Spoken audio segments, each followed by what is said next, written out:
ਸੋ ਆਓ ਸੰਗਤ ਜੀਓ ਜੋ ਲੜੀਵਾਰ। ਸਤਿਗੁਰੂ ਧੰਨ ਸ੍ਰੀ ਗੁਰੂ ਤੇਗ ਬਹਾਦਰ ਸਾਹਿਬ ਮਹਾਰਾਜ ਜੀਆਂ ਦੀ ਪਾਵਨ ਬਾਣੀ ਦੀ ਵਿਚਾਰ ਚੱਲ ਰਹੀ ਹੈ। ਸੋ ਜਿੰਨੀਆਂ ਵੀ ਸਿੱਖ ਸੰਗਤਾਂ ਮਹਾਰਾਜ ਜੀ ਦੇ ਚਰਨਾਂ ਵਿੱਚ ਜੁੜੇ ਹੋ, ਸਾਰੇ ਸਤਿਗੁਰੂ ਜੀ ਨੂੰ ਸੀਸ ਝੁਕਾਉਂਦਿਆਂ ਹੋਇਆਂ ਸੱਚੇ ਪਾਤਸ਼ਾਹ ਜੀ ਦੇ ਚਰਨਾਂ ਵਿੱਚ ਹਾਜ਼ਰੀਆਂ ਲਵਾਈਏ। ਸਭ ਗੁਰਸਿੱਖ ਸੰਗਤ ਮਿਲ ਕਰਕੇ ਉਚਾਰਨ ਕਰੋ ਜੀ, ਸਤਨਾਮ ਸ੍ਰੀ ਵਾਹਿਗੁਰੂ ਸਾਹਿਬ ਜੀਓ। ਸਤਨਾਮ ਸ੍ਰੀ ਵਾਹਿਗੁਰੂ ਸਾਹਿਬ ਜੀਓ। ਭੈ ਕਾਹੂ ਕੋ ਦੇਤ ਨਹਿ, ਨਹਿ ਭੈ ਮਾਨਤ ਆਨੋ।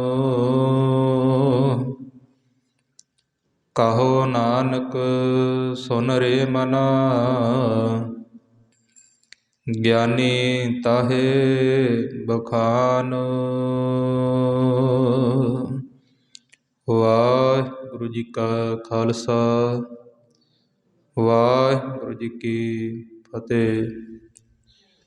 ਸਤਿਗੁਰੂ ਮਹਾਰਾਜ ਧੰਨ ਸ੍ਰੀ ਗੁਰੂ ਤੇਗ ਬਹਾਦਰ ਸਾਹਿਬ ਜੀ ਸੰਗਤ ਜੀ ਆਪਣੀ ਪਾਕ ਰਸਨਾ ਤੋਂ ਇਸ ਪਾਵਨ ਅੰਮ੍ਰਿਤਮਈ ਸ਼ਬਦ ਦੀ ਬਖਸ਼ਿਸ਼ ਕਰਦੇ ਨੇ, ਜਿਸ ਦੇ ਅੰਦਰ ਸਤਿਗੁਰੂ ਜੀ ਭੈ ਦੀ ਬਾਤ ਕਥਨ ਕਰਦੇ ਨੇ। ਕਿਉਂਕਿ ਜੋ ਪ੍ਰਕਿਰਤੀ ਦਾ ਸਮੁੱਚਾ ਹੀ ਜੀਵ ਜੰਤੂ ਹੈ, ਇਹ ਸੰਗਤ ਜੀ ਸਾਰੇ ਹੀ ਭੈ ਦੇ ਅੰਦਰ ਨੇ। ਹਰੇਕ ਚੀਜ਼ ਨੂੰ ਕਿਸੇ ਨਾ ਕਿਸੇ ਚੀਜ਼ ਦਾ ਡਰ ਬਣਿਆ ਹੈ। ਇੱਥੋਂ ਤੱਕ ਕਿ ਜਿਹੜੇ ਖੰਡ ਬ੍ਰਹਿਮੰਡ ਨੇ, ਜਿਹੜੇ ਸਾਡੀ ਮਨੁੱਖ ਦੀ ਪਕੜ ਤੋਂ ਪਰੇ ਨੇ, ਸਤਿਗੁਰੂ ਜੀ ਨੇ ਉਹਨਾਂ ਨੂੰ ਵੀ ਭੈ ਅੰਦਰ ਦਰਸਾਇਆ ਹੈ। ਸਤਿਗੁਰੂ ਧੰਨ ਸ੍ਰੀ ਗੁਰੂ ਨਾਨਕ ਸਾਹਿਬ ਜੀ ਮਹਾਰਾਜ ਸ੍ਰੀ ਆਸਾ ਜੀ ਦੀ ਵਾਰ ਅੰਦਰ ਸੰਗਤ ਜੀ ਕਥਨ ਕਰਦੇ ਨੇ। ਮਹਾਰਾਜ ਜੀ ਕਹਿੰਦੇ, ਭੈ ਵਿੱਚ ਇੰਦ ਭੈ ਵਿੱਚ ਚੰਦ, ਕਹੋ ਕਰੋੜੀ ਚਲਤ ਨ ਅੰਤ। ਸਾਰੇ ਸ਼ਲੋਕ ਅੰਦਰ ਮਹਾਰਾਜ ਨੇ ਸਮਸਤ ਪ੍ਰਕਿਰਤੀ ਦੇ ਜੀਵ ਖੰਡ ਬ੍ਰਹਿਮੰਡਾਂ ਦਾ ਜ਼ਿਕਰ ਕੀਤਾ ਹੈ ਕਿ ਸਾਰੇ ਉਹ ਵਾਹਿਗੁਰੂ ਦੇ ਭੈ ਅੰਦਰ ਨੇ। ਸ੍ਰੀ ਜਪਜੀ ਸਾਹਿਬ ਜੋ ਸਾਡੀ ਪ੍ਰਥਮ ਬਾਣੀ ਹੈ, ਸਤਿਗੁਰੂ ਧੰਨ ਗੁਰੂ ਗ੍ਰੰਥ ਸਾਹਿਬ ਮਹਾਰਾਜ ਜੀਆਂ ਦੀ, ਉਹਦੇ ਅੰਦਰ ਵੀ ਸਤਿਗੁਰੂ ਜੀ ਸੰਗਤ ਜੀ ਫਰਮਾਉਂਦੇ ਨੇ ਕਿ ਹੁਕਮੈ ਅੰਦਰ ਸਭ ਕੋ, ਬਾਹਰ ਹੁਕਮ ਨਾ ਕੋਇ। ਸੋ ਭਾਈ ਸਾਰੇ ਇੱਕ ਚੀਜ਼ ਨੂੰ ਕਿਸੇ ਨਾ ਕਿਸੇ ਦਾ ਭੈ ਹੈ। ਸਾਰੇ ਉਹ ਵਾਹਿਗੁਰੂ ਕਰਤੇ ਪੁਰਖ ਦੇ ਭੈ ਅੰਦਰ ਨੇ। ਵਿਦਵਾਨ ਗੁਰਮੁਖਾਂ ਨੇ ਸਮਝਣ ਦੇ ਵਾਸਤੇ 7 ਪ੍ਰਕਾਰ ਦਾ ਭੈ ਡਰ ਖੌਫ ਕਥਨ ਕੀਤਾ ਹੈ। ਵਿਦਵਾਨ ਜੀ ਜ਼ਿਕਰ ਕਰਦੇ ਨੇ ਉਹ 7 ਪ੍ਰਕਾਰ ਦਾ ਕਿਹੜਾ ਭੈ ਹੈ। ਉਹ ਕਹਿੰਦੇ, ਯਹ ਭੈ ਪਰਲੋਕ ਭੈ, ਜਨਮ ਵੇਦਨਾ ਜਾਤ, ਅਨ ਰੱਖਿਆ ਅਰ ਗੁਪਤ ਭੈ, ਅਕਸ ਮਾਤਰ ਭੈ ਸੌਤ। ਯਹ ਭੈ ਭਾਵ ਕੇ ਪਰਲੋਕ ਦਾ ਭੈ, ਕਿਉਂਕਿ ਇਸ ਪਰਲੋਕ ਦੇ ਅੰਦਰ, ਮਾਤ ਲੋਕ ਦੇ ਅੰਦਰ ਸੰਗਤ ਜੀ ਕੀੜੀ ਤੋਂ ਲੈ ਕੇ ਹਾਥੀ ਤੱਕ ਹਰੇਕ ਚੀਜ਼ ਭੈ ਵਿੱਚ ਹੈ। ਜੰਗਲ ਵਿੱਚ ਜਾਨਵਰ ਰਹਿੰਦੇ ਨੇ, ਸਾਰਿਆਂ ਨੂੰ ਸ਼ੇਰ ਦਾ ਭੈ ਹੈ। ਇਸ ਪ੍ਰਕਾਰ ਮਨੁੱਖ ਨੂੰ ਵੀ ਕਿਸੇ ਆਪ ਤੋਂ ਬਲ ਵਾਲੇ ਦਾ, ਜ਼ਿਆਦਾ ਸ਼ਕਤੀ ਵਾਲੇ ਦਾ ਭੈ ਹੈ। ਮਹਾਰਾਜ ਜੀ ਵੀ ਸਤਿਗੁਰੂ ਜੀ ਇੱਥੇ ਜ਼ਿਕਰ ਕਰਦੇ ਨੇ ਭੈ ਦੀ ਬਾਤ ਮਹਾਰਾਜ ਜੀ ਦੱਸ ਰਹੇ ਨੇ। ਪਰ ਵਿਦਵਾਨ ਗੁਰਮੁਖਾਂ ਨੇ ਜਿਹੜਾ 7 ਪ੍ਰਕਾਰ ਦਾ ਭੈ ਮੰਨਿਆ, ਉਹਦੇ ਵਿੱਚ ਸੰਗਤ ਜੀ ਪਹਿਲਾ ਭੈ ਹੈ ਯਹ ਭੈ, ਪਰਲੋਕ ਦਾ ਭੈ, ਯਹ ਭੈ ਪਰਲੋਕ ਭੈ। ਦੂਸਰਾ ਹੈ ਭਾਈ ਪਰਲੋਕ ਦਾ ਭੈ, ਕਿਉਂਕਿ ਪਰਲੋਕ ਦੇ ਅੰਦਰ ਜੀਵ ਦੇ ਜਿਹੜੇ ਮਾੜੇ ਅਤੇ ਚੰਗੇ ਕਰਮ ਨੇ ਉਹਨਾਂ ਦਾ ਹਿਸਾਬ ਕਿਤਾਬ ਹੋਣਾ ਹੈ। ਉੱਥੇ ਫਿਰ ਜੀਵ ਨੂੰ ਬਣਦੀ ਸਜ਼ਾ ਮਿਲੇਗੀ। ਮਹਾਰਾਜ ਦੇ ਬਚਨ ਨੇ ਕਿ ਨਾਨਕ ਪਾਪੀ ਕਰਮ ਕਮਾਵਦੇ, ਕਰਦੇ ਹਾਏ ਹਾਏ, ਨਾਨਕ ਮੱਥਨ ਜਿਉ ਮਧਾਣੀਆਂ, ਤਿਉ ਮੱਥੇ ਧਰਮਰਾਜ। ਧਰਮਰਾਜ ਦੇ ਦਰਬਾਰ ਵਿੱਚ ਸਭ ਦਾ ਹਿਸਾਬ ਕਿਤਾਬ ਹੋਣਾ ਹੈ। ਫਿਰ ਜਦੋਂ ਜੀਵ ਸੰਗਤ ਜੀ ਆਪਣੇ ਧਾਰਮਿਕ ਗ੍ਰੰਥਾਂ ਦੇ ਬਚਨ, ਮਹਾਂਪੁਰਖਾਂ ਦੇ ਬਚਨ ਸੁਣਦਾ ਹੈ, ਫਿਰ ਜਿਸ ਵੇਲੇ ਕੀਤੇ ਮਾੜੇ ਅਤੇ ਚੰਗੇ ਕਰਮ ਨੇ ਜਿਹੜੇ ਗੁਪਤ ਰੂਪ ਵਿੱਚ ਕੀਤੇ ਨੇ, ਫਿਰ ਉਹ ਆਪਣੇ ਮਨ ਵਿੱਚ ਪ੍ਰਗਟ ਹੋ ਜਾਂਦੇ ਨੇ। ਫਿਰ ਉਹਨਾਂ ਦਾ ਡਰ ਬਣਿਆ ਰਹਿੰਦਾ ਹੈ। ਪਹਿਲਾ ਯਹ ਭੈ ਪਰਲੋਕ, ਦੂਸਰਾ ਪਰਲੋਕ ਦਾ ਭੈ, ਯਹ ਭੈ ਪਰਲੋਕ ਭੈ ਜਨਮ ਵੇਦਨਾ ਜਾਤ। ਤੀਸਰਾ ਵਿਦਵਾਨਾਂ ਨੇ ਮੰਨਿਆ ਹੈ ਜਨਮ ਦਾ ਭੈ, ਕਿਉਂਕਿ ਜਿਸ ਵੇਲੇ ਜਨਮ ਹੁੰਦਾ ਹੈ ਉਸ ਵੇਲੇ ਵੀ ਸੰਗਤ ਜੀ ਦੱਸਦੇ ਨੇ ਧਾਰਮਿਕ ਗ੍ਰੰਥ ਕਿ ਬਹੁਤ ਪੀੜਾ ਹੁੰਦੀ ਹੈ, ਬੱਚੇ ਨੂੰ ਵੀ ਅਤੇ ਮਾਤਾ ਨੂੰ ਵੀ।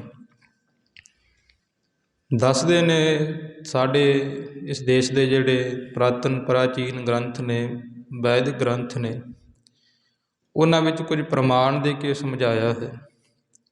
ਇੱਕ ਬਿੱਛੂ ਦਾ ਪ੍ਰਮਾਣ ਦਿੱਤਾ ਹੈ ਕਿ ਜਿਵੇਂ ਸੰਗਤ ਜੀ ਇੱਕ ਬਿੱਛੂ ਹੁੰਦਾ, ਜੇਕਰ ਉਹ ਇੱਕ ਪੱਥਰ 'ਤੇ ਡੰਗ ਮਾਰੇ ਤਾਂ ਉਹਨੂੰ ਜ਼ਹਿਰ ਬਣਾ ਦਿੰਦਾ ਹੈ।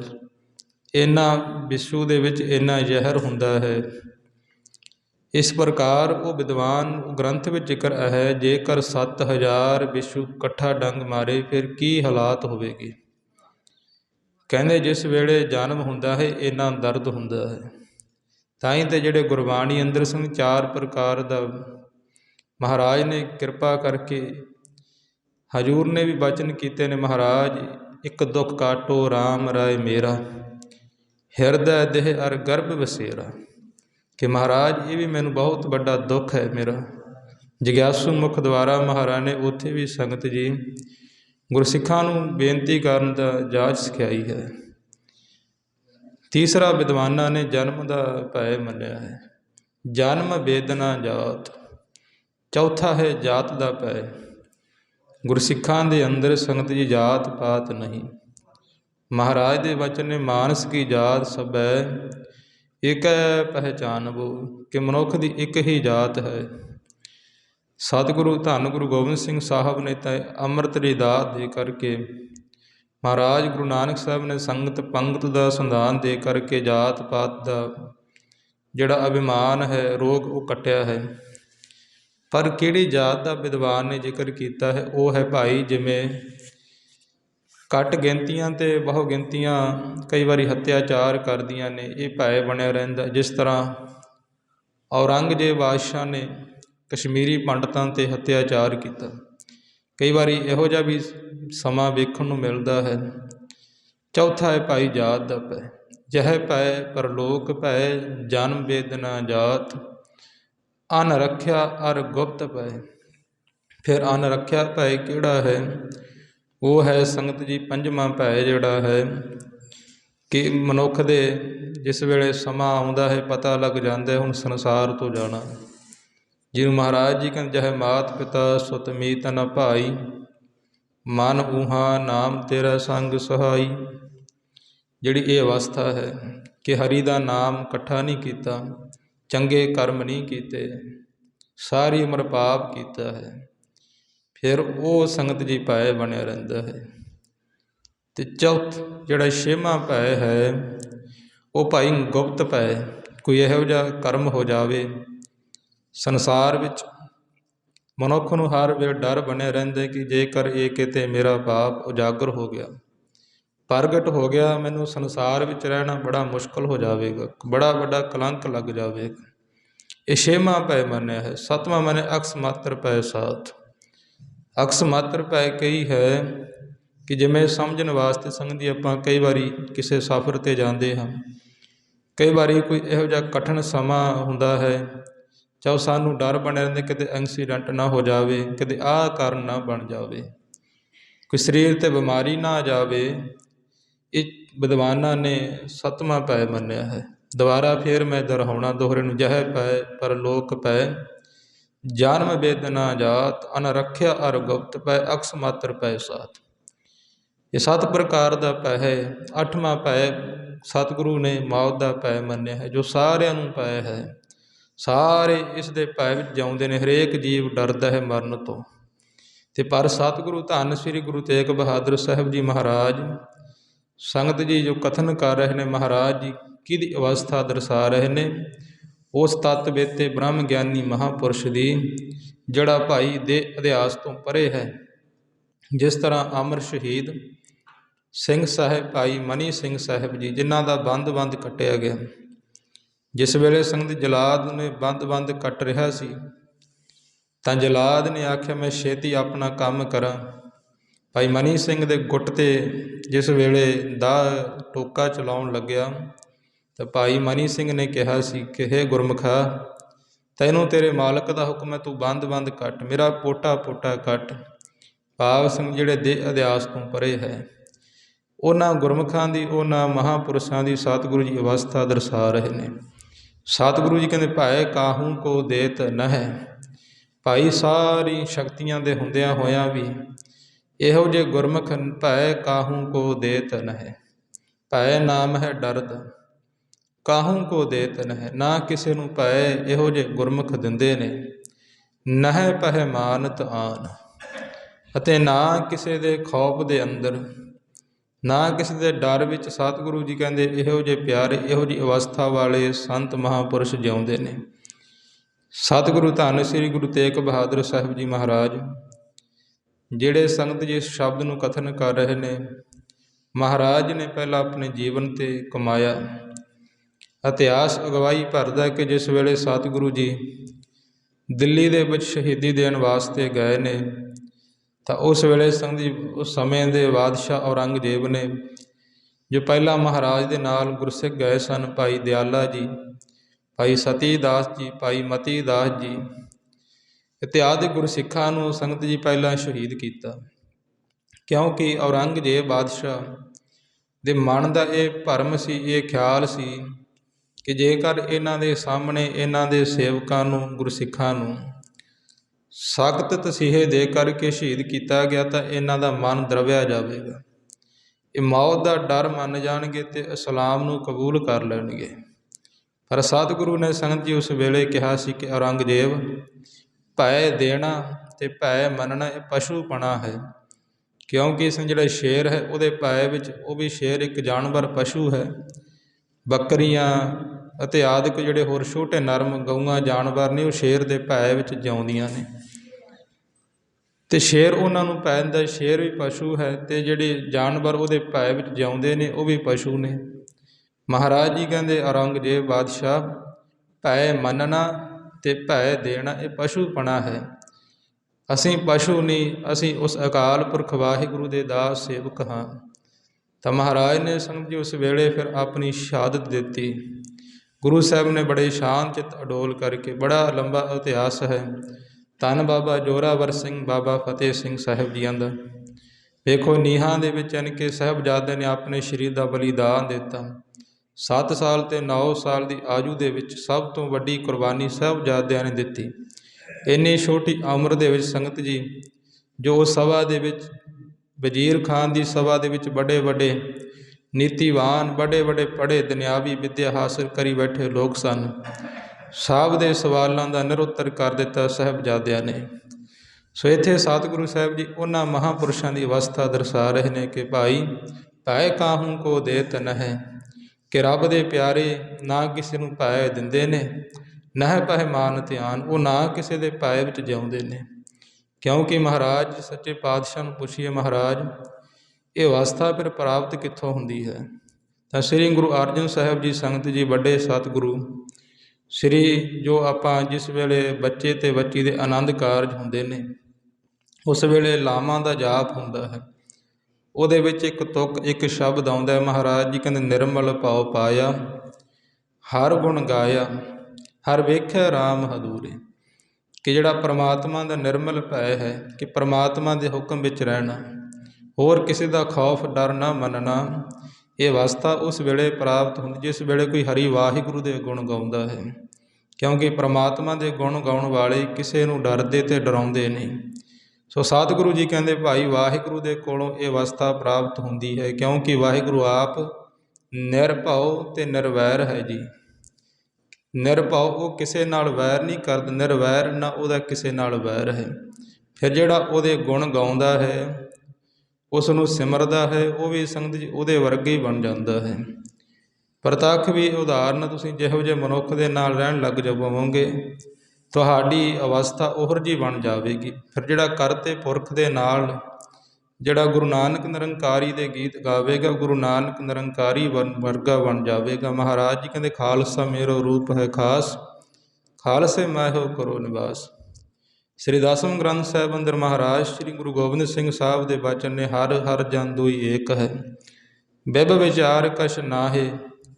ਸ੍ਰੀ ਗੁਰੂ ਗ੍ਰੰਥ ਸਾਹਿਬ ਦੇ ਬਚਨ ਨੇ, ਸੂਰਜ ਕਿਰਨ ਮਿਲੇ ਜਲ ਕਾ ਜਲ ਹੁਆ ਰਾਮ। ਫਿਰ ਸੰਗਤ ਜੀ ਇਹ ਅਵਸਥਾ ਬਣ ਜਾਂਦੀ ਹੈ। ਅੱਗੇ ਗੁਰੂ ਸਾਹਿਬ ਜੀ ਕਥਨ ਕਰਦੇ ਨੇ, ਕਹੋ ਨਾਨਕ ਸੁਨ ਰੇ ਮਨਾ, ਗਿਆਨੀ ਤਾਹੇ ਬਖਾਨ। ਮਹਾਰਾਜ ਜੀ ਧੰਨ ਸ਼੍ਰੀ ਗੁਰੂ ਤੇਗ ਬਹਾਦਰ ਸਾਹਿਬ ਜੀ ਕਥਨ ਕਰਦੇ ਨੇ ਕਿ ਹੇ ਮੇਰੇ ਮਨਾ, ਸੁਣਨਾ ਕਰ ਗਿਆਨੀ ਤਾਹੇ ਬਖਾਨ। ਕਿ ਅਸੀਂ ਅਤੇ ਸਾਡੇ ਸਤਿਗੁਰੂ ਜੀ ਉਸ ਮਹਾਂਪੁਰਸ਼ ਨੂੰ ਹੀ ਗਿਆਨੀ ਕਹਿੰਦੇ ਨੇ। ਉਹੀ ਗਿਆਨਵਾਨ ਹੈ ਭਾਈ, ਜਿਹੜਾ ਨਾ ਕਿਸੇ ਦੇ ਭੈ ਵਿੱਚ ਜਿਉਂਦਾ ਹੈ ਅਤੇ ਨਾ ਕਿਸੇ ਨੂੰ ਡਰ ਦਿੰਦਾ ਹੈ। ਸਤਿਗੁਰੂ ਜੀ ਕਹਿੰਦੇ ਉਹੀ ਗਿਆਨੀ ਹੈ। ਅੱਗੇ ਗੁਰੂ ਸਾਹਿਬ ਜੀ ਕਥਨ ਕਰਦੇ ਨੇ, ਜਿਹੇ ਵਿਖਿਆ ਸਗਲੀ ਤਜੀ, ਲਿਓ ਭੇਖ ਵੈਰਾਗ। ਮਹਾਰਾਜ ਸਤਿਗੁਰੂ ਜੀ ਕਹਿੰਦੇ ਜਿਹਨੇ ਭਾਈ ਵਾਹਿਗੁਰੂ ਦੇ ਨਾਮ ਦੇ ਦੁਆਰਾ, ਜਿੰਨੇ ਵੀ ਮਾਇਆ ਦੇ ਵਿਸ਼ੇ ਨੇ, ਵਿਕਾਰ ਨੇ, ਜਿਹੇ ਵਿਖਿਆ, ਵਿਖਿਆ ਨਾਮ ਜ਼ਹਿਰ ਹੈ।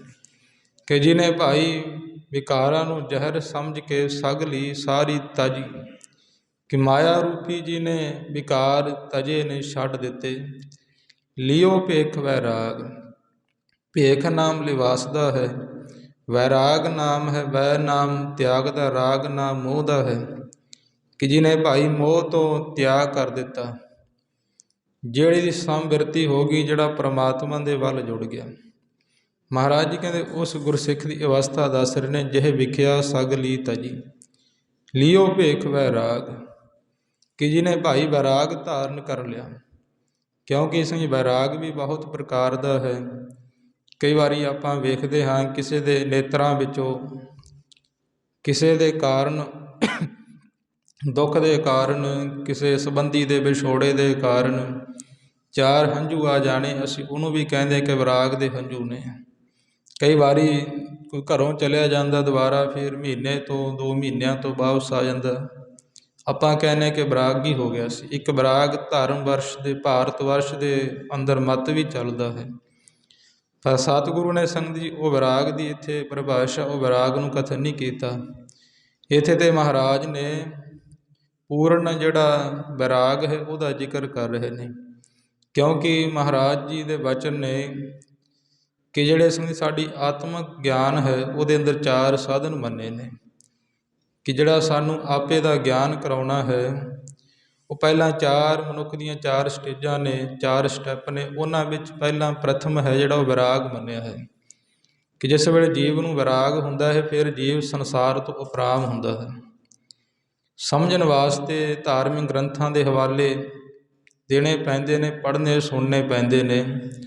ਇੱਕ ਬੜਾ ਹੀ ਕਠਨ ਅਤੇ ਵਿਦਾਨ ਦਾ ਗੂੜ੍ਹ ਗ੍ਰੰਥ ਹੈ ਅਧਿਆਤਮ ਪ੍ਰਕਾਸ਼ ਗ੍ਰੰਥ, ਜਿਹਨੂੰ ਪੜ੍ਹਨਾ ਅਤੇ ਪੜ੍ਹਾਉਣਾ ਤਾਂ ਬਹੁਤ ਵੱਡੀ ਗੱਲ ਹੈ। ਪੜ੍ਹਨਾ ਵੀ ਸੰਗਤ ਜੀ ਬਹੁਤ ਕਠਨ ਹੈ। ਉਹਦੇ ਅੰਦਰ ਪੰਡਿਤ ਸੁਖਾ ਜੀ ਮਹਾਂਪੁਰਸ਼ ਜ਼ਿਕਰ ਕਰਦੇ ਨੇ ਕਿ ਕਿਸੇ ਨੇ ਸੰਗਤ ਜੀ ਪੁੱਛਿਆ ਹੈ ਆਪਣੇ ਗੁਰਦੇਵ ਤੋਂ, ਆਪਣੇ ਗੁਰੂ ਜੀ ਤੋਂ, ਕਿ ਮਹਾਰਾਜ ਮੈਨੂੰ ਆਪਣੀ ਆਤਮਾ ਦਾ ਗਿਆਨ, ਆਪਣੇ ਸਰੂਪ ਦਾ ਗਿਆਨ ਕਰਾਓ। ਤਾਂ ਉਸ ਵੇਲੇ ਉਹ ਮਹਾਂਪੁਰਸ਼ ਨੇ ਫਿਰ 4 ਸਾਧਨ ਦੱਸੇ ਨੇ।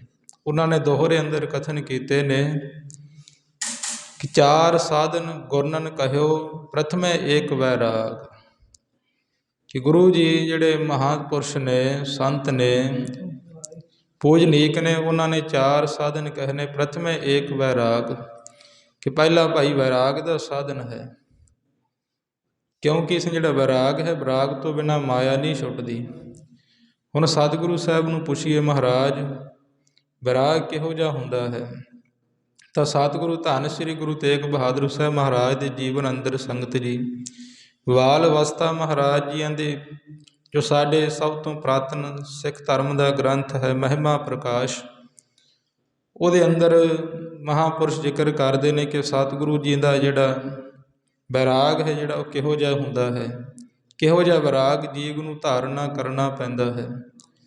ਉਹ ਲਿਖਦੇ ਨੇ ਕਿ ਵੇਖ ਰਾਜ ਵੈਰਾਗ ਵਿਸ਼ਾਲ, ਕਿ ਮਹਾਰਾਜ ਦੀ ਬਚਪਨ ਦੀ ਅਵਸਥਾ ਦੱਸਦੇ ਨੇ ਕਿ ਸਤਿਗੁਰੂ ਧੰਨ ਸ੍ਰੀ ਗੁਰੂ ਤੇਗ ਬਹਾਦਰ ਸਾਹਿਬ ਜੀ ਦੀ ਸਾਖੀ ਸੁਣ ਕੇ ਆਪਾਂ ਨੂੰ ਆਪਣੇ ਆਪ ਪਤਾ ਲੱਗ ਜਾਊਗਾ ਕਿ ਵੈਰਾਗ ਹੁੰਦਾ ਕਿਹੋ ਜਿਹਾ ਹੈ। ਕਿ ਮਹਾਰਾਜ ਜੀ ਸੰਗ ਇੰਨੇ ਵੈਰਾਗੀ ਅਤੇ ਤਿਆਗੀ ਸਨ ਸ੍ਰੀ ਗੁਰੂ ਤੇਗ ਬਹਾਦਰ ਸਾਹਿਬ ਜੀ, ਕਿ ਜਿਸ ਵੇਲੇ ਬਚਪਨ ਦੇ ਵਿੱਚ ਮਹਾਰਾਜ ਜੀ ਦੀ ਬਾਲ ਅਵਸਥਾ ਸੀ, ਮੇਰੇ ਸਤਿਗੁਰੂ ਦੀ ਸਤਿਗੁਰਾਂ ਦੇ ਸੰਗ ਪੰਜ ਭਰਾ ਸਨ, ਬਾਬਾ ਗੁਰਦਿੱਤਾ ਜੀ, ਬਾਬਾ ਅਨੀ ਰਾਏ ਜੀ, ਬਾਬਾ ਅਟਲ ਜੀ। ਅਤੇ ਜਿਸ ਵੇਲੇ ਬਾਬਾ ਗੁਰਦਿੱਤਾ ਜੀ ਦੀ ਸ਼ਾਦੀ ਸੀ ਤਾਂ ਸਤਿਗੁਰੂ ਧੰਨ ਸ੍ਰੀ ਗੁਰੂ ਤੇਗ ਬਹਾਦਰ ਸਾਹਿਬ ਜੀ ਬਾਲ ਅਵਸਥਾ ਦੇ ਵਿੱਚ ਸਨ। ਤਾਂ ਸੰਗ ਕਿਸੇ ਸ਼ਰਧਾਲੂ ਗੁਰਸਿੱਖ ਨੇ ਮਹਾਰਾਜ ਜੀ ਨੂੰ ਬਹੁਤ ਸੁੰਦਰ ਵਸਤਰ ਅਤੇ ਗਲ ਵਿੱਚ ਪਾਉਣ ਵਾਸਤੇ ਮੋਤੀਆਂ ਦਾ ਹਾਰ ਭੇਟਾ ਕੀਤਾ। ਤਾਂ ਸਤਿਗੁਰੂ ਧੰਨ ਸ੍ਰੀ ਗੁਰੂ ਤੇਗ ਬਹਾਦਰ ਸਾਹਿਬ ਜੀ ਮਹਾਰਾਜ ਜਿਸ ਵੇਲੇ ਆਪਣੇ ਭਰਾਤਾ ਬਾਬਾ ਗੁਰਦਿੱਤਾ ਜੀ ਦੀ ਬਰਾਤ ਜਾ ਰਹੇ ਨੇ, ਤਾਂ ਸਤਿਗੁਰੂ ਛੇਵੇਂ ਪਾਤਸ਼ਾਹ ਦੇ ਚਰਨਾਂ 'ਚ ਨਮਸਕਾਰ ਕਰਕੇ ਸਾਰੇ ਬਰਾਤੀ ਜਾ ਰਹੇ ਨੇ। ਨਾਲ ਸਤਿਗੁਰਾਂ ਦਾ ਵੀ ਘੋੜਾ ਹੈ, ਮਹਾਰਾਜ ਜੀ ਵੀ ਤਿਆਰ ਬਰ ਤਿਆਰ ਨੇ, ਫੌਜਾਂ ਨੇ। ਤਾਂ ਸ੍ਰੀ ਗੁਰੂ ਤੇਗ ਬਹਾਦਰ ਸਾਹਿਬ ਜੀਆਂ ਦੀ ਸੰਗਤ ਕਿਸੇ ਗਰੀਬੜੇ 'ਤੇ ਨਿਗਾਹ ਪੈ ਗਈ, ਉਹਦੇ ਤਨ ਦੇ ਵਸਤਰ ਫਟੇ ਪਏ ਨੇ। ਤਾਂ ਮਹਾਰਾਜ ਸੱਚੇ ਪਾਤਸ਼ਾਹ ਨੇ ਆਪਣੇ ਸਰੀਰ ਤੋਂ ਜਿਹੜੇ ਮਹਿੰਗੇ ਸੁੰਦਰ ਵਸਤਰ ਅਤੇ ਗਲਾਂ ਵਿੱਚ ਗਹਿਣੇ ਪਾਏ, ਉਹ ਮਹਾਰਾਜ ਨੇ ਜਾ ਕੇ ਉਹਨੂੰ ਭੇਟਾ ਕਰ ਦਿੱਤੇ, ਉਹਨੂੰ ਸੰਗਤੀ ਜਾ ਕੇ ਪਹਿਨਾ ਦਿੱਤੇ। ਤਾਂ ਮਾਤਾ ਜੀ ਨੇ ਪੁੱਛਿਆ ਕਿ ਵਾਲ ਜੀ ਤੁਸੀਂ ਇੰਨੇ ਕੀਮਤੀ ਵਸਤਰ ਕਿਉਂ ਦਿੱਤੇ ਕਿਸੇ ਨੂੰ? ਤਾਂ ਸਤਿਗੁਰਾਂ ਨੇ ਜਵਾਬ ਦਿੱਤਾ ਕਿ ਮਾਤਾ ਜੀ ਮੈਨੂੰ ਤਾਂ ਸੰਗਤਾਂ ਨੇ ਹੋਰ ਦੇ ਦੇਣੇ ਹੈ, ਗੁਰੂ ਘਰ 'ਤੇ ਹੋਰ ਆ ਜਾਣੇ ਹੈ, ਪਰ ਇਹ ਗਰੀਬ ਨੂੰ ਕਿਹਨੇ ਦੇਣੇ ਸੀ? ਇਹ ਸੰਗਤ ਜੀ ਵੈਰਾਗ, ਇਹ ਵੈਰਾਗ ਅਤੇ ਉਦਾਸ। ਹੁਣ ਜਿਹੜੇ ਚਾਰ ਸਾਧਨ ਨੇ ਉਹਨਾਂ ਵਿੱਚ ਪ੍ਰਥਮ ਵੈਰਾਗ ਮੰਨਿਆ ਹੈ। ਜਿਹਦੇ ਕੋਲ ਭਾਈ ਵੈਰਾਗ ਹੈ ਉਹਨੂੰ ਪਰਮਾਤਮਾ ਦੀ ਪ੍ਰਾਪਤੀ ਹੁੰਦੀ ਹੈ। ਸਾਧਨ ਗੁਰ ਚਾਰਨ ਕਹਿਓ ਪ੍ਰਥਮੇ ਏਕ ਵੈਰਾਗ, ਪਹਿਲਾ ਵੈਰਾਗ ਹੈ। ਦੂਸਰਾ ਮੰਨਿਆ ਹੈ ਵਿਦਵਾਨਾਂ ਨੇ ਵਿਵੇਕ। ਵਿਵੇਕ ਨਾਮ ਹੈ ਗਿਆਨ ਦਾ। ਗਿਆਨ ਸੰਗਤ ਜੀ ਇਹ ਨਹੀਂ ਹੁੰਦਾ ਕਿ ਕਿਸੇ ਨੇ ਚਾਰ ਕਿਤਾਬਾਂ ਪੜ੍ਹ ਲਈਆਂ, ਚਾਹੇ ਕਿਸੇ ਨੂੰ ਬਾਹਰ ਹੀ ਚਤਰੀਆਂ ਕਰਨੀਆਂ ਆਗ ਪਈਆਂ, ਹੁਸ਼ਿਆਰੀਆਂ ਕਰਨੀਆਂ ਆਗ ਪਈ, ਇਹ ਗਿਆਨ ਹੈ ਨਹੀਂ। ਪੰਡਤ ਜੀ ਸੁੱਖਾ ਸਿੰਘ ਜੀ ਇਸੇ ਗ੍ਰੰਥ ਵਿੱਚ ਜ਼ਿਕਰ ਕਰਦੇ ਨੇ, ਪੁੱਛਿਆ ਮਹਾਰਾਜ ਜਗਿਆਸੂ ਨੇ ਪੰਡਤ ਜੀਆਂ ਨੂੰ ਕਿ ਗਿਆਨ ਕੀ ਹੁੰਦਾ ਹੈ? ਤਾਂ ਉਹ ਪੰਡਤ ਜੀ ਜ਼ਿਕਰ ਕਰਦੇ ਨੇ ਭੂਲ ਗਇਓ ਅਗਿਆਨ ਤੇ ਆਪਨ ਆਪ ਸਰੂਪ। ਕਿ ਜਿਸ ਵੇਲੇ ਜੀਵ ਸੰਗਤ ਜੀ ਮਾਇਆ ਕਰਕੇ ਆਪਣੇ ਸਰੂਪ ਨੂੰ ਭੁੱਲ ਗਿਆ ਕਿ ਤੂੰ ਕੌਣ ਹੈ, ਕਿਸ ਵਾਸਤੇ ਆਇਆ ਹੈ ਸੰਸਾਰ ਵਿੱਚ, ਤੇਰਾ ਕੀ ਪ੍ਰਯੋਜਨ ਹੈ, ਮਨ ਤੋਂ ਜੋ ਸਰੂਪ ਹੈ ਆਪਣਾ ਮੂਲ ਪਛਾਣ। ਜਿਸ ਵੇਲੇ ਇਹ ਬਾਤ ਭੁੱਲ ਗਿਆ ਹੈ ਤਾਂ ਉਸ ਵੇਲੇ ਜਿਸ ਵੇਲੇ ਸਤਿਗੁਰੂ ਦੀ ਕਿਰਪਾ ਹੁੰਦੀ ਹੈ ਫਿਰ ਜੀਵ ਜਾਣ ਲੈਂਦਾ ਕਿ ਸੰਸਾਰ ਮਿਥਿਆ ਹੈ, ਇਹ ਨਾਸਵੰਤ ਹੈ। ਜਿਹੜੇ ਮਾਤਾ ਪਿਤਾ ਸਕੇ ਸੰਬੰਧੀ ਨੇ ਇਹ ਪੂਰਵ ਜਨਮ ਕੇ ਮਿਲੇ ਸੰਜੋਗੀ, ਅੰਤ ਹੈ ਕੋ ਨਾ ਸੁਹਾਈ। ਕਿਦਾ ਪੂਰਵਲੇ ਜਨਮਾਂ ਦੇ ਕੋਈ ਦੇਣੇ ਲੈਣੇ ਦੇ ਸੰਬੰਧ ਹੁੰਦੇ ਆ ਕਿਸੇ ਨਾਲ ਜੁੜੇ। ਜਿਸ ਵੇਲੇ ਸੰਗਤੀ ਇਹੋ ਜਿਹਾ ਮਨ ਹੋ ਜਾਂਦਾ ਹੈ, ਇਹੋ ਜਿਹੀ ਅਵਸਥਾ ਬਣ ਜਾਂਦੀ, ਫਿਰ ਆਪਣੇ ਸਰੂਪ ਦਾ ਪਹਿਚਾਣ ਹੁੰਦੀ ਹੈ। ਪੰਡਤ ਜੀ ਕਹਿੰਦੇ ਭੂਲ ਗਇਓ ਅਗਿਆਨ ਤੇ ਆਪਨ ਆਪ ਸਰੂਪ, ਤਾਂ ਹੀ ਤੋ ਫਿਰ ਜਾਣਬੋ ਗਿਆਨ ਕਹਿਤ ਕਾ ਭੂਪ। ਭੂਪ ਨਾਮ ਹੈ ਰਾਜੇ ਦਾ, ਕਿ ਰਾਜੇ ਰੂਪੀ ਮਹਾਂਪੁਰਸ਼ ਜਿਸ ਵੇਲੇ ਜੀਵ ਜਾਣ ਲੈਂਦਾ ਫਿਰ ਸੰਗਤੀ ਉਹਨੂੰ ਕਹਿੰਦੇ ਨੇ ਗਿਆਨੀ। ਸੋ ਮਹਾਰਾਜ ਜੀ ਕਹਿੰਦੇ ਭਾਈ ਦੂਸਰਾ ਸਾਧਨ ਹੈ, ਪਹਿਲਾਂ ਵੈਰਾਗ, ਦੂਸਰਾ ਵਿਵੇਕ, ਫਿਰ ਸਮ ਦਮ। ਸਮ ਹੁੰਦਾ ਭਾਵ ਆਪਣੇ ਮਨ ਦੇ ਜਿਹੜੇ ਵਿਚਾਰ ਨੇ ਮੰਦੇ ਵਿਚਾਰ ਉਹਨਾਂ ਨੂੰ ਰੋਕਣਾ। ਦਮ ਸੰਗ ਜਿਹੜੇ ਸਾਡੇ ਪੰਜ ਕਰਮ ਇੰਦਰੇ, ਪੰਜ ਗਿਆਨ ਇੰਦਰੇ। ਗਿਆਨ ਇੰਦਰੇ ਉਹ ਹੁੰਦੇ ਨੇ ਜਿਨ੍ਹਾਂ ਦੁਆਰਾ ਸਾਨੂੰ ਗਿਆਨ ਹੁੰਦਾ, ਜਿਵੇਂ ਅਸੀਂ ਨੇਤਰਾਂ ਦੁਆਰਾ ਵੇਖਦੇ ਹਾਂ ਕੰਨਾਂ ਦੁਆਰਾ, ਸ਼ਰਵਣਾਂ ਦੁਆਰਾ ਸੁਣਦੇ ਹਾਂ, ਜਿਹਵਾ ਦੁਆਰਾ ਅਸੀਂ ਪਦਾਰਥਾਂ ਦਾ ਰਸ ਚੱਖਦੇ ਹਾਂ, ਅਤੇ ਨਾਸਕਾ ਦੁਆਰਾ, ਨੱਕ ਦੁਆਰਾ ਅਸੀਂ ਸੁਗੰਧੀ ਮਾਣਦੇ ਹਾਂ। ਇਹ ਪੰਜ ਸਾਡੇ ਗਿਆਨ ਇੰਦਰੀ ਨੇ। ਪੰਜ ਕਰਮ ਇੰਦਰੀ ਜਿਨ੍ਹਾਂ ਦੁਆਰਾ ਅਸੀਂ ਕਿਰਿਆ ਕਰਦੇ, ਜਿਵੇਂ ਪੈਰਾਂ ਨਾਲ ਦੂਰ ਚੱਲਣਾ, ਹੱਥਾਂ ਨਾਲ ਕੁਝ ਕਰਨਾ, ਦੋ ਸਾਡੇ ਗੁਪਤ ਇੰਦਰੀ ਇਤਿਆਦਿਕ। ਇਹ 10 ਮੰਨੇ ਨੇ, ਪੰਜ ਕਰਮ ਇੰਦਰੀ ਅਤੇ ਪੰਜ ਗਿਆਨ ਇੰਦਰੀ। ਜਿਸ ਵੇਲੇ ਸਮਝੀ ਕੋਈ ਜੀਵ ਸਿਮਰਨ ਕਰਦਾ ਹੈ, ਫਿਰ ਮਾਇਆ ਇਹਨਾਂ ਨੂੰ ਅੱਗੇ ਚੇਸ਼ਟਾ ਦਿੰਦੀ ਹੈ। ਫਿਰ ਜਿਸ ਵੇਲੇ ਇਹਨਾਂ ਨੂੰ ਰੋਕਣਾ, ਇਹਨਾਂ ਨੂੰ ਆਪਣੇ ਵਸੀਕਰਨ ਕਰਨਾ, ਉਹਨੂੰ ਕਿਹਾ ਜਾਂਦਾ ਹੈ ਵਿਦਾਨ ਦੀ ਭਾਸ਼ਾ ਅੰਦਰ ਦਮ, ਸਮਦਮ। ਇਹ ਤੀਸਰਾ ਸਾਧਨ ਹੈ। ਅੱਗੇ ਛੋਟੇ ਸਾਧਨ ਮੰਨੇ ਨੇ, ਸਮਦਮ ਸਰਦਾ ਤੀਸਰੀ, ਸਮਾਦਾਮ ਉਪਰਾਮ, ਛਟੀ ਤਤਿਕਸ਼ਾ ਜਾਨੀਆ, ਭਿੰਨ ਭਿੰਨ ਜਹ ਨਾਮ। ਫਿਰ ਅੱਗੇ ਸਮਦਮ ਤੋਂ ਬਾਅਦ ਸ਼ਰਧਾ ਆ ਗਈ, ਕਿ ਆਪਣੇ ਗੁਰੂ ਤੇ ਸੰਗ ਦੀ ਸ਼ਰਧਾ ਵੀ ਹੋਵੇ। ਇਹ ਨਾ ਹੋਵੇ ਕਿ ਸਤਿਗੁਰਾਂ ਦੇ ਬਚਨ ਸੁਣੀ ਜਾਣੇ, ਇੱਧਰੋਂ ਪਾਇਆ ਕੰਨ ਰਾਹੀਂ ਇੱਧਰੋਂ ਕੱਢ ਦੇਣਾ। ਸਾਈਂ ਤੇ ਭਗਤ ਕਬੀਰ ਸਾਹਿਬ ਨੂੰ ਕਥਨ ਕਰਨਾ ਪਿਆ ਕਿ ਕਬੀਰ ਸਾਚਾ ਸਤਿਗੁਰ ਕਿਆ ਕਰੇ, ਜੋ ਸਿੱਖਾ ਮੈਂ ਚੂਕ, ਅੰਧੇ ਏਕ ਨਾ ਜਾਣੀ, ਜੋ ਬਾਂਸ ਵਜਾਈਏ ਫੂਕ। ਕਿ ਮਹਾਰਾਜ ਫਿਰ ਸੰਗ ਦੀ ਕੀ ਭਲਾ ਕਰਨਗੇ ਜੇ ਸਤਿਗੁਰਾਂ ਦਾ ਬਚਨ ਹੀ ਨਾ ਮੰਨਾਂਗੇ। ਜਿਵੇਂ ਬੱਚਾ ਸਕੂਲ ਵਿੱਚ ਜਾਵੇ, ਉੱਥੇ ਟੀਚਰ ਦੀ ਨਾ ਕੋਈ ਬਾਤ ਸੁਣੇ, ਨਾ ਦਿੱਤਿਆ ਹੋਇਆ ਹੋਮਵਰਕ ਨੂੰ ਪੂਰਾ ਕਰੇ, ਫਿਰ ਸੰਗ ਜੀ ਕਿਵੇਂ ਆਪਣੀ ਮੰਜ਼ਿਲ 'ਤੇ ਪੁੱਜੇਗਾ। ਸੋ ਇਸ ਤਰ੍ਹਾਂ ਸਾਡੇ ਸਤਿਗੁਰੂ, ਗੁਰੂ ਦੇ ਅਰਥ ਟੀਚਰ ਹੀ ਹੁੰਦਾ ਹੈ, ਜਿਹੜਾ ਸਿੱਖਿਆ ਦੇਣ ਵਾਲੇ। ਮਹਾਰਾਜ ਦੇ ਵਚਨ ਨੇ ਗੁਰੂ ਦੁਆਰਾ ਹੋਏ ਤਾਂ ਸੋਝੀ ਪਾਏ ਸੀ। ਸਤਿਗੁਰੂ ਜੀ ਸੰਗ ਸਾਨੂੰ ਰੋਜ਼ ਨਵੇਂ ਤੋਂ ਨਵਾਂ ਕੁਝ ਸਿੱਖਣ ਵਾਸਤੇ ਦਿੰਦੇ ਨੇ। ਸਾਡਾ ਨਾਮ ਸਿੱਖ ਹੈ, ਸਿੱਖ ਤੋਂ ਭਾਵ ਸਿੱਖਣਾ, ਪਰ ਅੱਜ ਅਸੀਂ ਸਿੱਖ ਨਹੀਂ ਰਹੇ, ਅੱਜ ਅਸੀਂ ਗੁਰੂ ਬਣ ਗਏ, ਮਹਾਰਾਜ ਨੂੰ ਸਿਖਾਉਣ ਆਉਣੇ ਹਾਂ। ਸੋ ਰਹੋ ਵਿਚਾਰ, ਸਤਿਗੁਰੂ ਸਾਹਿਬ ਜੀ ਕਹਿੰਦੇ ਤੀਸਰਾ ਸਾਧਨ ਹੈ ਜਿਹੜਾ ਛੋਟਾ ਹੋਏ, ਸਮ ਦਮ, ਸਰਦਾ ਵੀ ਆਪਣੇ ਗੁਰੂ 'ਤੇ ਹੋਵੇ। ਜੋ ਗੁਰ ਕਹੈ ਸੋਈ ਭਲ ਮਾਨੋ, ਸੇਵ ਹਰ ਹਰ ਕਥਾ ਨਿਰਾਲੀ। ਜਿਹੜੇ ਸਤਿਗੁਰੂ ਜਿਹੜੇ ਬਚਨ ਵੀ ਕਹਿਣ, ਉਹ ਸਤਿਗੁਰਾਂ ਦੇ ਬਚਨਾਂ ਨੂੰ ਸੱਤ ਕਰਕੇ ਮੰਨਣਾ, ਕਿਤੇ ਮਹਾਰਾਜ 'ਤੇ ਸ਼ੰਕਾ ਨਹੀਂ ਕਰਨੀ। ਸਾਮ ਦਮ ਸਰਦਾ ਤੀਸਰੀ, ਸਮਾਦਾਨ। ਫਿਰ ਜੋ ਸਤਿਗੁਰੂ ਜੀ ਸੰਗ ਦੇ ਮਨ ਵਿੱਚ ਕੋਈ ਸਵਾਲ ਉੱਠੇ, ਸਤਿਗੁਰੂ ਜੀ ਉਹਦੀ ਨਿਵਰਤੀ ਕਰ ਦਿੰਦੇ, ਉਹਨੂੰ ਸਮਾਦਾਨ ਕਿਹਾ ਜਾਂਦਾ ਹੈ। ਸਮਦਮ ਸਰਦਾ ਤੀਸਰੀ, ਸਮਾਦਾਨ ਉਪਰਾਮ। ਫਿਰ ਪਦਾਰਥਾਂ ਵੱਲੋਂ ਉਪਰਾਮ ਹੋ ਜਾਣਾ। ਅਤੇ ਅਗਲਾ ਸਾਧਨ ਹੈ ਜਿਹੜਾ ਮੋਕਸ਼ ਦਾ ਮੰਨਿਆ ਹੈ, ਮੁਕਤੀ ਦਾ। ਸੋ ਇਹ 4 ਸਾਧਨ ਮੰਨੇ ਨੇ। ਇਹ 4 ਸਾਧਨ ਫਿਰ ਪ੍ਰਾਪਤ ਹੁੰਦੇ ਨੇ, ਫਿਰ ਕਿਤੇ ਆਪਣੀ ਆਤਮਾ ਦਾ, ਆਪਣੇ ਸਰੂਪ ਦਾ ਗਿਆਨ ਹੁੰਦਾ ਹੈ। ਉਹ ਤੋਂ ਪਹਿਲਾਂ ਭਾਈ ਜਿਹੜਾ ਵਿਰਾਗ ਹੈ, ਮੁੱਖ ਸਾਧਨ ਹੈ। ਜਿਵੇਂ ਲਾੜੇ ਤੋਂ ਬਿਨਾਂ ਅਸੀਂ ਜੰਝ ਨਹੀਂ ਸੌਂਪਦੀ, ਇਸੇ ਤਰ੍ਹਾਂ ਜਿਹੜੇ ਸ਼ੁਭ ਗੁਣ ਨੇ ਉਹ ਵਿਰਾਗ ਤੋਂ ਬਿਨਾਂ ਨਹੀਂ ਪੈਦਾ ਹੁੰਦੇ, ਨਾ ਵਿਰਾਗ ਤੋਂ ਬਿਨਾਂ ਸ਼ੋਭਦੇ ਨੇ। ਸੋ ਇਸ ਪ੍ਰਕਾਰ ਸਤਿਗੁਰੂ ਜੀ ਕਹਿੰਦੇ ਭਾਈ ਜੀ ਨੂੰ ਸੰਸਾਰ ਦੇ ਜਿੰਨੇ ਵੀ ਪਦਾਰਥ ਨੇ, ਜਿਸ ਵੇਲੇ ਜੀਵ ਨੂੰ ਵਿਸ਼ਾ ਜ਼ਹਿਰ ਰੂਪੀ ਦਿਸਣ ਭਾਸਣ ਲੱਗ ਪੈਣ, ਫਿਰ ਸਤਿਗੁਰੂ ਜੀ ਕਹਿੰਦੇ ਜੀਵ ਦੇ ਮਨ ਵਿੱਚ ਵਿਰਾਗ ਹੁੰਦਾ ਹੈ। ਫਿਰ ਵਿਰਾਗ ਤੋਂ ਬਾਅਦ ਪ੍ਰਮਾਤਮਾ ਦੀ ਪ੍ਰਾਪਤੀ ਹੁੰਦੀ ਹੈ।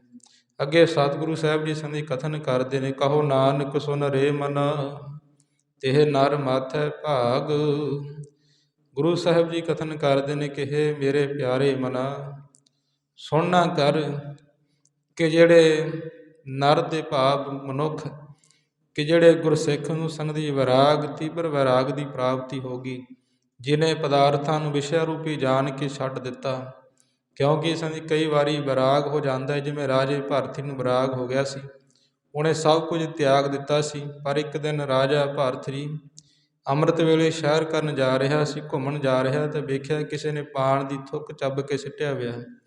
ਮਨ ਵਿੱਚ ਸੋਚਿਆ ਕਿ ਇਹ ਤਾਂ ਕੋਈ ਲਾਲ ਪਿਆ ਹੈ, ਕੀਮਤੀ ਹੀਰਾ ਹੈ, ਉਹਦੇ ਵਿੱਚ ਥੁੱਕ ਵਿੱਚ ਹੱਥ ਮਾਰ ਲਿਆ ਸੀ। ਸੋ ਭਾਵ ਕਿ ਕਈ ਵਾਰੀ ਸੰਗਤ ਜੀ ਵਿਰਾਗ ਤੋਂ ਦੁਬਾਰਾ ਫਿਰ ਮਾਇਆ ਪੈ ਜਾਂਦੀ ਹੈ। ਸੋ ਸਤਿਗੁਰੂ ਜੀ ਕਹਿੰਦੇ ਧਾਰਮਿਕ ਗ੍ਰੰਥਾਂ ਵਿੱਚ ਕਹਿੰਦੇ ਉਹ ਸ਼ੁਭ ਵਿਰਾਗ ਹੈ, ਉਹ ਨਰ ਭਾਈ ਚੰਗੇ ਕਰਮਾਂ ਵਾਲਾ ਹੈ, ਜਿਹਨੂੰ ਤੀਬਰ ਵਿਰਾਗ ਦੀ ਪ੍ਰਾਪਤੀ ਹੋਈ ਹੈ। ਤੀਬਰ ਵਿਰਾਗ ਕਿਹੜਾ ਹੈ, ਉਹਦੀ ਪਰਿਭਾਸ਼ਾ ਦੱਸਦੇ ਨੇ ਕਿ ਬ੍ਰਹਮਾ ਇੰਦਰ ਆਦਿ ਹੋਤ ਦੇ ਤਰ ਜੋ ਭੋਗ, ਕਾਗ ਬਿਸ਼ਟਾਂ ਕੇ ਸਮ ਗਿਨੈ, ਬੀਤ ਰਾਗ ਤਿਹ ਲੋਕ। ਕਿ ਭਾਈ ਬ੍ਰਹਮਪੁਰੀ, ਸ਼ਿਵਪੁਰੀ, ਇੰਦਰਪੁਰੀ, ਇਹ ਤਿੰਨੇ ਸੰਗ ਦੇ ਵੱਡੇ ਦੇਵਤੇ ਨੇ। ਬ੍ਰਹਮਾ ਜੀ ਦੇ ਕੋਲ ਵੀ ਸਾਰਾ ਧਨ ਪਦਾਰਥ ਹੈ, ਵਿਸ਼ਨੂੰ ਜੀਆਂ ਦੇ ਕੋਲ ਵੀ, ਅਤੇ ਇੰਦਰ ਦੇ ਕੋਲ ਸਵਰਗ ਵਿੱਚ ਤੇ ਹਰ ਇੱਕ ਵਸਤੂ ਹੈ।